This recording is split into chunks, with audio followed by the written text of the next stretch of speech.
오늘은 지난주 후반부터 이번 주까지 말씀드렸던 내용하고 뭐 새로 일어나고 있는 뉴스들을 종합적으로 좀 정리하는 정도로 끝내겠습니다. 일단 오늘 어제 그 글로벌 주식시장은 뭐 큰 흐름 없이 이제 혼조세로 끝났다고 봐야 될 것 같아요. 미국 주식은 최근 패턴을 보면 뭐 다우지수도 올라갔다가 전고점을 뚫었죠. 다우지수 같은 경우에 S&P 500 지수 보면 전고점 뚫고 올라간 뒤에 약간 머리를 맞으면서 쉬고 있고요. 나스닥 같은 경우에는 크게 하고 전고점을 뚫지 못한 상태에서 약간 쉬어가고 있는 상황입니다.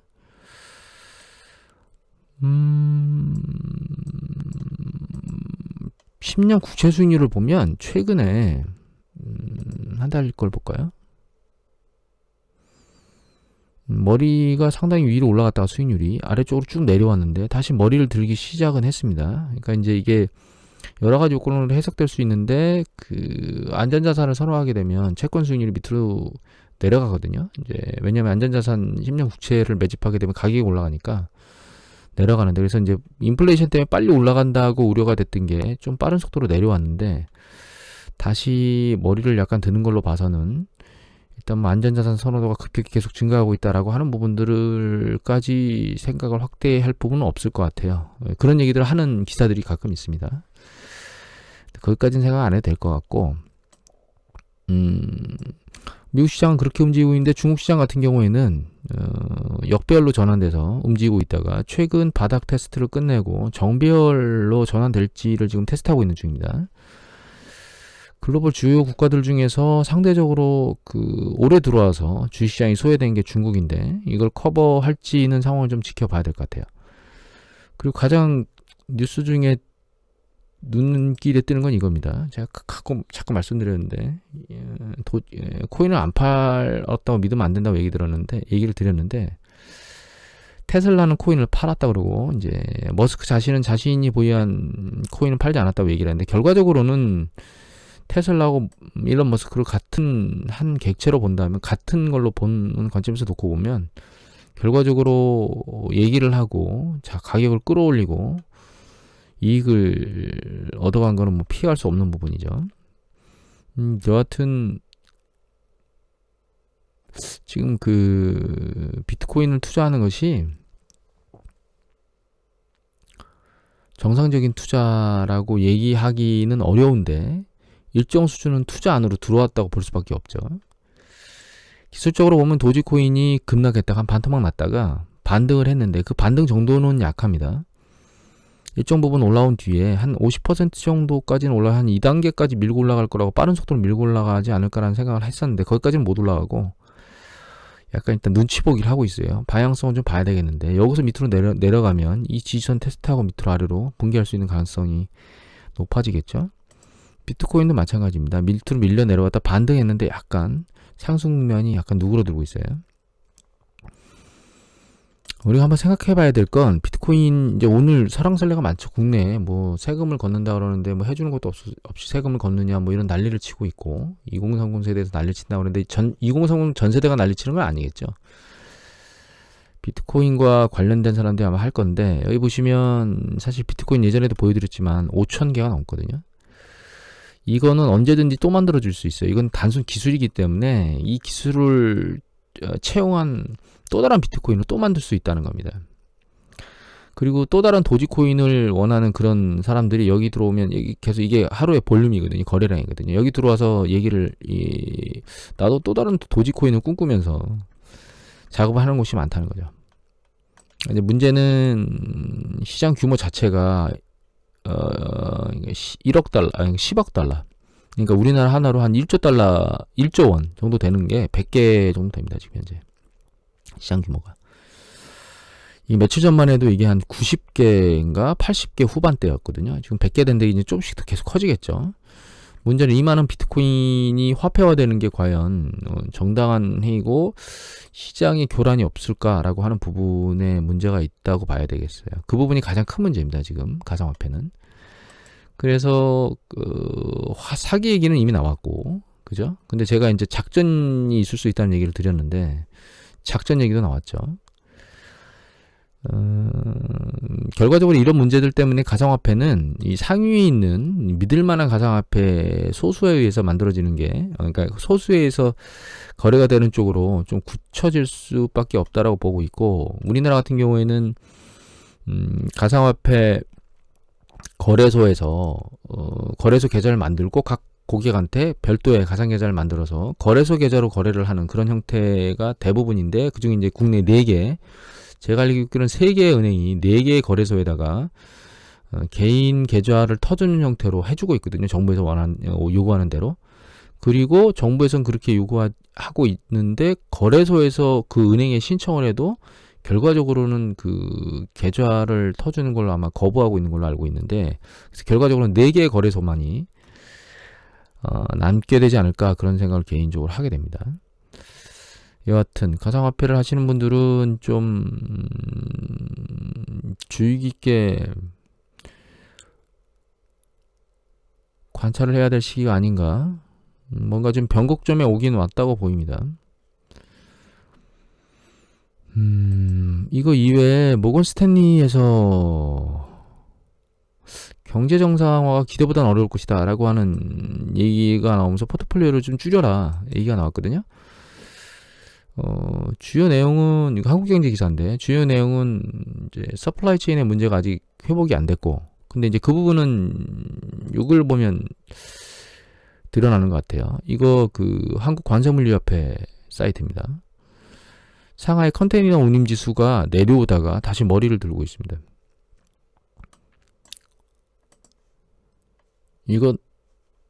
이거는 중국 컨테이너 지수고요. CCFI는 이거는 상하이 컨테이너 지수거든요. 상하이 운임 지수인데 얘도 내려오다가 머리를 들고 있어요.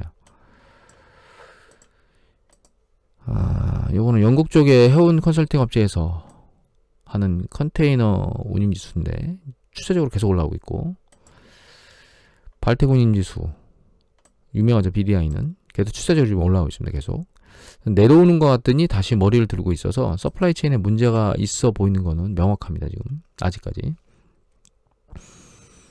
그리고 또 한 가지 얘기한 게, 중소기업, 그러니까 자영업자들이 그 한 91% 정도로는 사람을 채용하는데 어려움을 겪고 있답니다. 그러니까 이게 무슨 얘기냐면,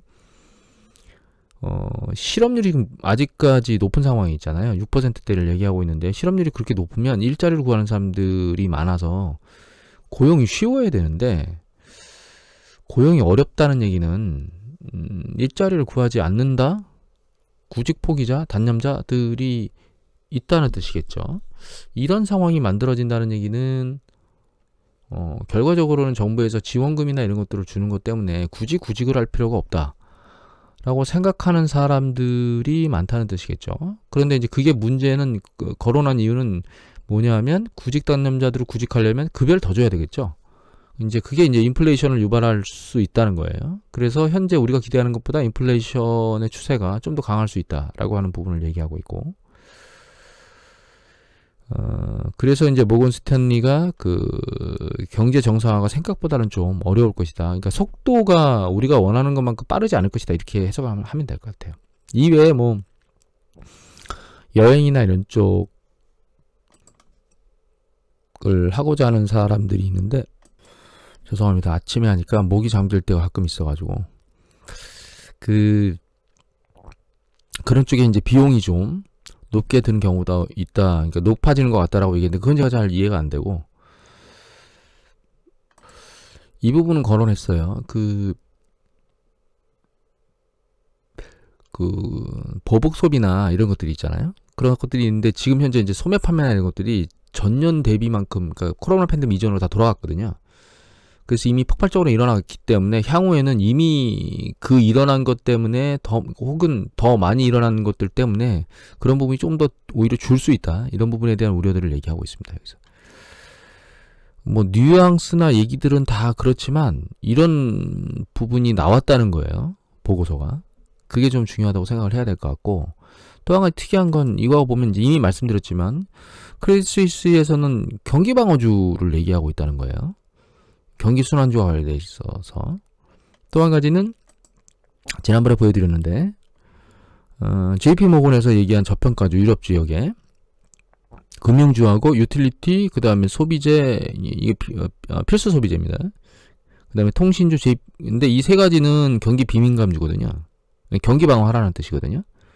근데 금융주는 경기 상승 가장 초반에 먼저 잡는 주식이거든요. 그래서 중간이 붕 뜬 상태라고 제가 말씀을 드렸는데, 그러니까 결과적으로는 이 경기 순환주 쪽에 있는 가운데 섹터, 경기 이제 전반 초반부터 후반까지 쭉 올라가는, 정점까지 올라가는 이 과정 중에 이렇게 경기 사이클이 이렇게 있을 때, 여기 초반에서부터 후반부까지 쭉 있는 이 사이에 섹터 순환에 있는 모든 경기 순환주들이 다 과열이기 때문에 그쪽에서 포트폴리오를 줄이고 다른 쪽으로 넘기라, 이런 뜻이거든요.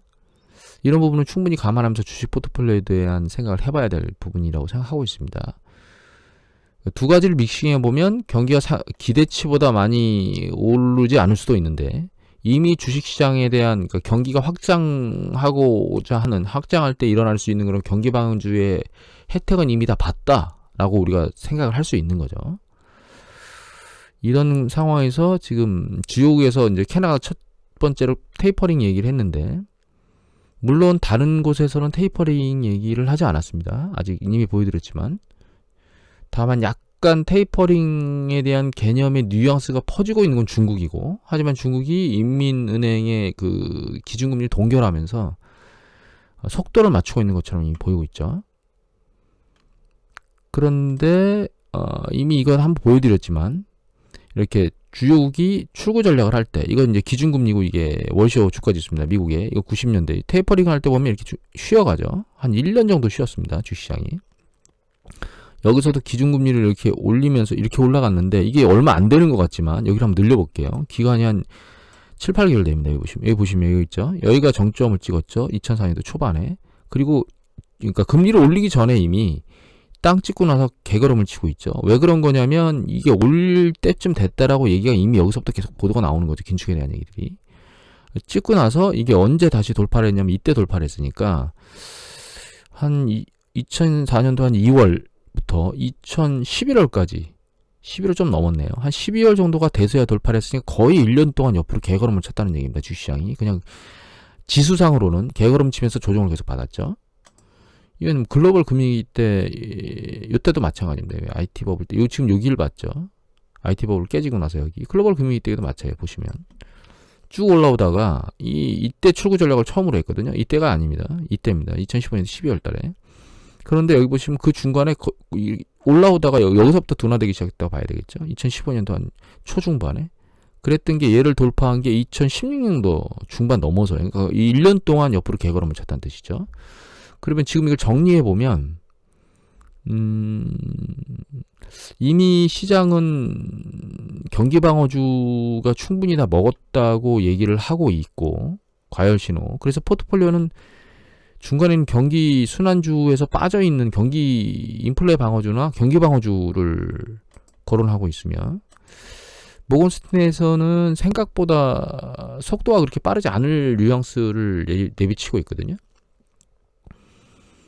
그러면 과거의 패턴으로 놓고 보면, 그리고 이제 캐나다에서는 테이퍼링 얘기가 나왔고, 처음으로.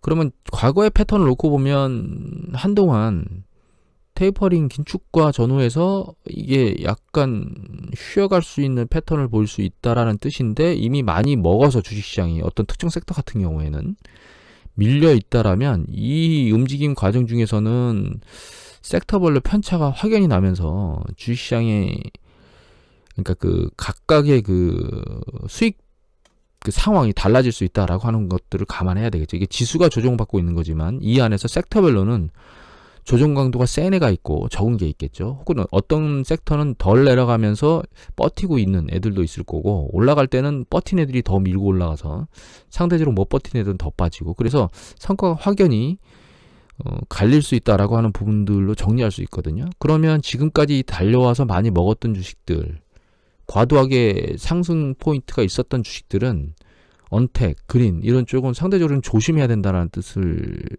가져야 되지 않을까, 그런 생각을 가져야 되지 않을까, 이런 생각을 하게 되고, 또 한 가지는 바이든 대통령께서 막 열심히 뭔가 하겠다고 얘기를 하고 있죠. 2조 3천억 달러의 인프라 얘기를 했는데, 공화당에서는 9천억 달러까지는 해주겠다 이런 얘기를 하고 있고 거의 반토막도 안 되는 거죠. 이미 주식시장에 2조 3천억 달러 얘기가 나와서 시장은 이미 그걸 반영했다고 봐야 되겠죠. 그리고 거기다 가족 관련된 경기부양책이 나와서 이것도 1조 달러 얘기를 하고 있는데 이게 인프라 관련된 것도 이렇게 안 해주고 있는데 이게 가족 그냥 경기부양책인데 그냥 가족에다가 가게나 이런 쪽에다 자금 이렇게 밀어주는 것에 대해서 과연 공화당이 용인하겠는가. 1조 9천억 달러도 이미 한번 통과시켜서 강제로 그러니까 실력 행사를 했죠 민주당이.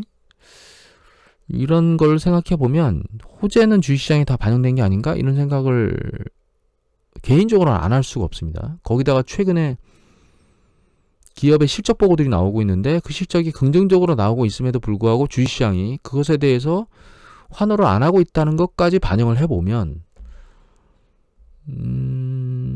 시장이 쉬지 않을까요? 혹은 미세 조정이라도 계속 반복적으로 겪지 않을까요? 그러니까 지금 입장에서는 윗방향으로 계속 탄력을 받고 올라갈 거다라고 하는 기대감보다는 어떤 섹터나 어떤 주식을 선택해서 상대적으로 덜 손실을 커버할까라고 하는 부분들을 고민해야 되지 않을까요? 혹은 이미 많이 먹었다면 일정 부분 현금을 쌓았다가 다시 내려갈 때 매수하는 이런 리밸런싱 작업을 해야 되지 않을까요? 라고 하는 생각을 하고 있습니다, 현재. 저는 어떻게 해야 될지에 대한 결정을 아직 하진 않았지만 일단 상황은 이렇게 흘러가고 있다라고 지금은 뉘앙스가 그렇게 보입니다. 여러분들도 참고를 하시는 게 좋지 않을까 이렇게 생각이 되네요. 오늘 여기서 마치도록 하겠습니다.